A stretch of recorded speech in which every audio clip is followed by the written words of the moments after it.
The skills for the new commanders, and they are Cav commanders, has been released. Bertrand and Nevsky, and one of them is very good and has a lot of potential. The other, I think, is going to fall short. Also, at the tail end of this video, I'm going to cover the information that we've got about the new Desert KvK, so let's get started.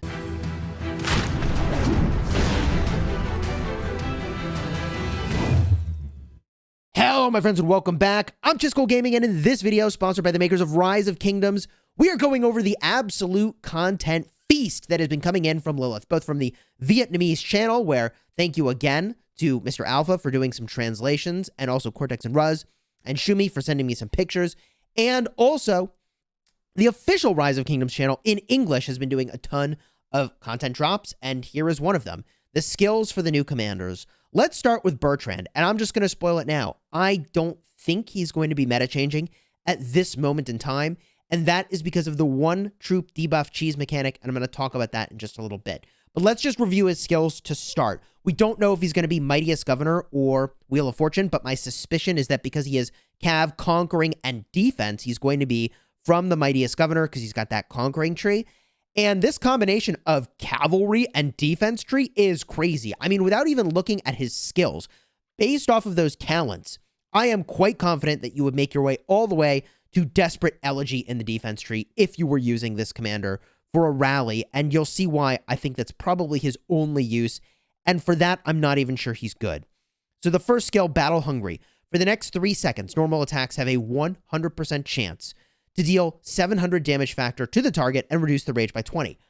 I love reducing the rage of the target. As we have learned, the rage cap is 220, so reducing the rage by 20 makes it so that you can only get 200 per turn at best, regardless of how much rage the target is gaining. But the reason I think he's going to be only good in a rally context and not for the open field is that this is going to require you to be hitting a target for 3 seconds. Targets often walk away from you. So in a rally context, you don't have to worry about this. But in the open field, I think this is just really not going to cut it. In the next skill, we've got cavalry attack boosted by 10%, health boosted by 10%, and an additional 10% march speed, and 5% damage taken reduction from all sources if you are outside of your alliance territory. Now, outside of alliance territory will always apply in game modes like Canyon or Ark of Osiris.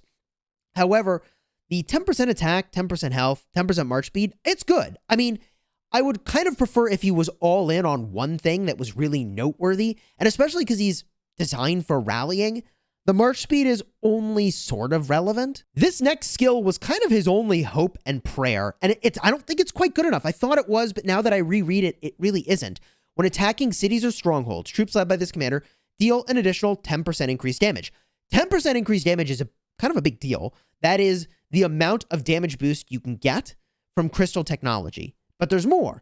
Cav units led by this commander gain 1% damage boost for 15 seconds per 10 seconds in battle, and it can stack 5 times. So stacking up to an additional 5% all damage, so 15% all damage total, it just, like, it feels like Hannibal Barca.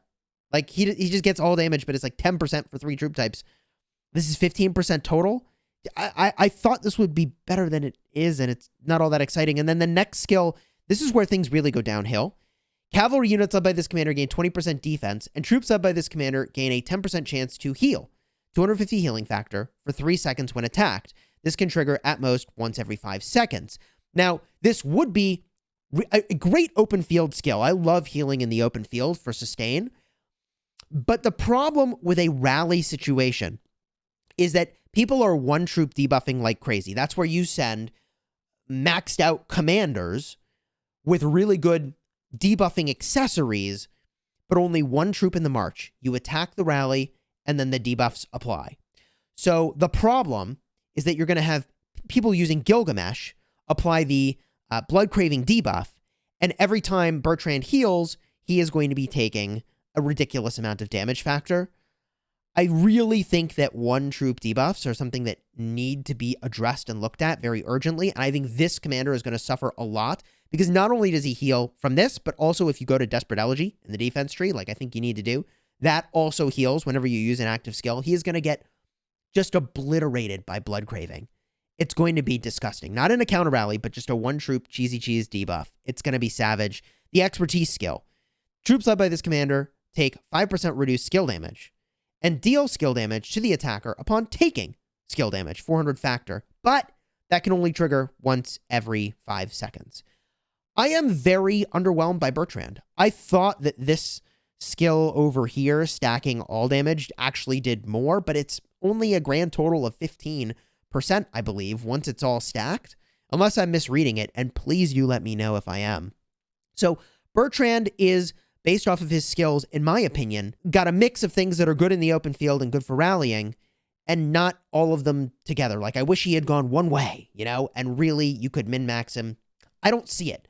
I am, I guess, happy there's not another commander I need to chase right away, because this next commander, Nevsky, is going to be nuts. Just look at his active skill. 2,300 damage factor. Stop there.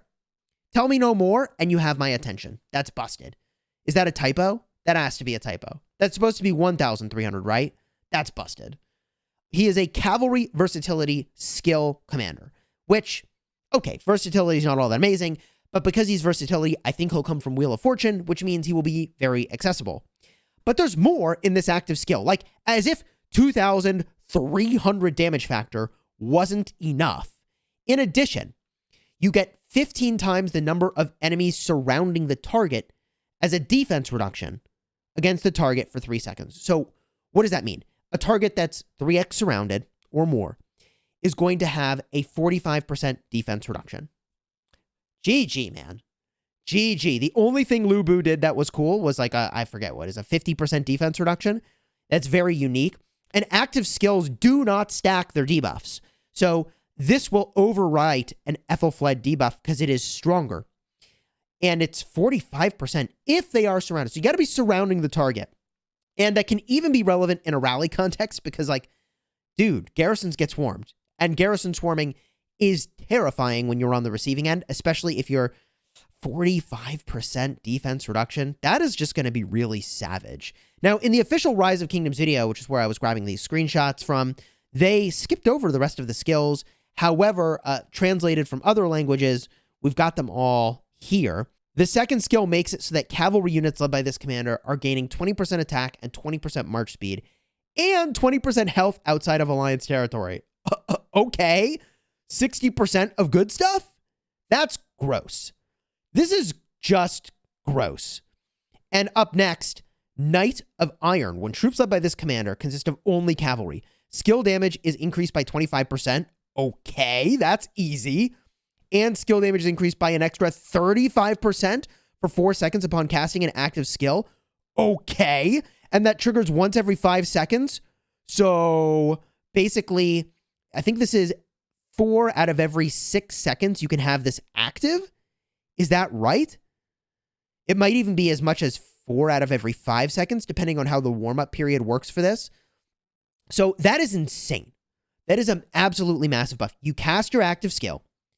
And then for the next 4 turns, you get the bonus, and there's a 5-second cooldown.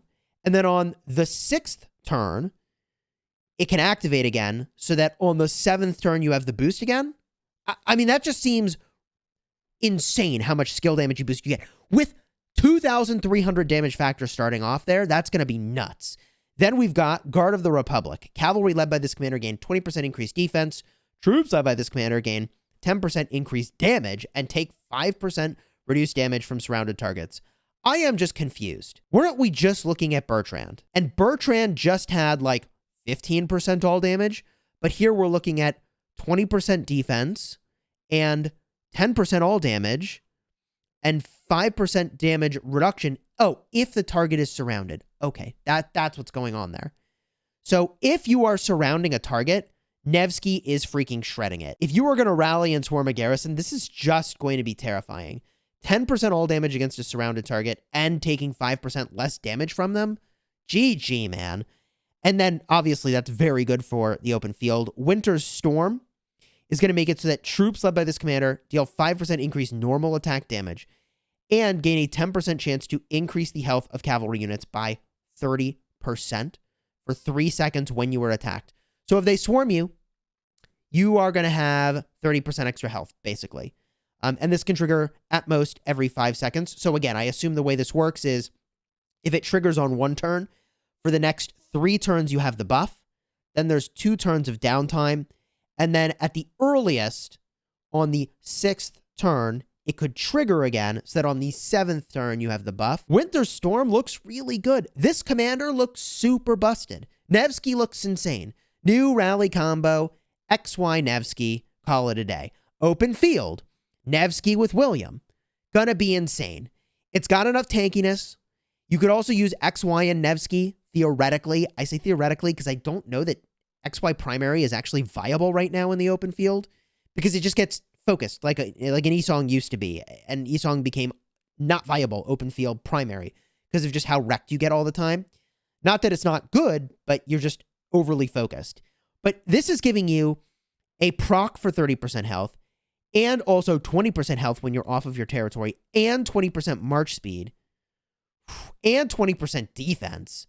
I mean, this is what XY was looking for. Oh, and when you get swarmed, or I guess when you're swarming a target, you're still taking 5% less damage? I don't know.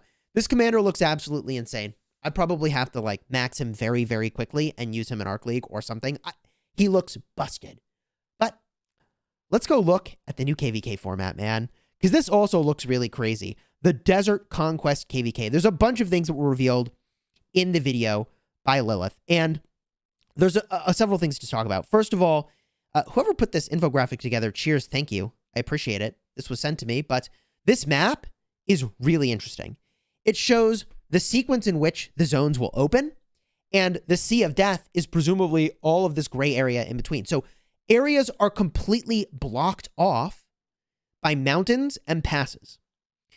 Or maybe they're just walls and passes. Either way, you can't get through. So your starting zone is each of the corners, and then your next zone that you'll have access to is the Zone 5s, which are, some of them are in green, and there's Herons there. And then Zone 6 has the Bastions and Sanctuaries, and Zone 7 has the Circles, and then the Zig.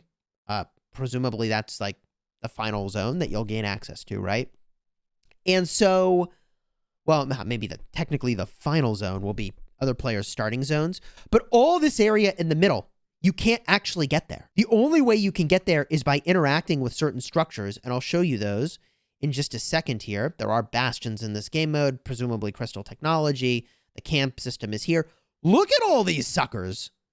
There are tons of these structures. These are the structures that we talked about in the previous video, where you send troops, somebody else is the general, and they manage your troops, and you can't actually go through the Sea of Death. So I assume this means, by the way, that you stay in your starting zone the whole time and you don't actually teleport to any of these areas. And then these things are, I don't know, man. The amount of open field combat, though, presumably will be much less. So if you don't have any resources to fight in the open field, this might be the KvK to choose. Is that right? I don't know how this is going to work yet. Here is one of the Colossuses. And the Colossus, here are the buffs, gathering speed, and you get prestige for both your camp and your coalition. There are coalitions in this. And also, here's one of the fortresses. So this maybe is where you have a general. Maybe that other thing is just a holy site. But you have a general who determines where the troops go. Okay. You can rally it and you can attack it, apparently. Can you be in the open field? I mean, this KvK looks crazy. I probably want to see somebody else play it first and spectate it.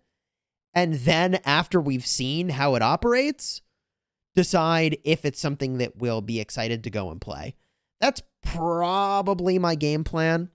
But I'm eager for your thoughts down below in the comments. What do you think of this new KvK format? I think it has a lot of potential, but it's not yet coming together for me. And maybe it's because I like just got out of bed and it's like a content feast and I'm trying to catch up with it all. But I can say for certain that if Nevsky operates exactly as he's shown, he looks absolutely insane. And if Bertrand works the way that he works, I mean, I don't know. Tell me what I'm missing. I'm not excited by Bertrand, personally. And I think that he's going to be just really victim to one troop debuffing, specifically from Gilgamesh. If you enjoyed the video, throw a like on here, consider subscribing. There's probably more stuff that we need to go and talk about in some other videos, but I think this is enough for one. Until next time, you have fun smashing your enemies.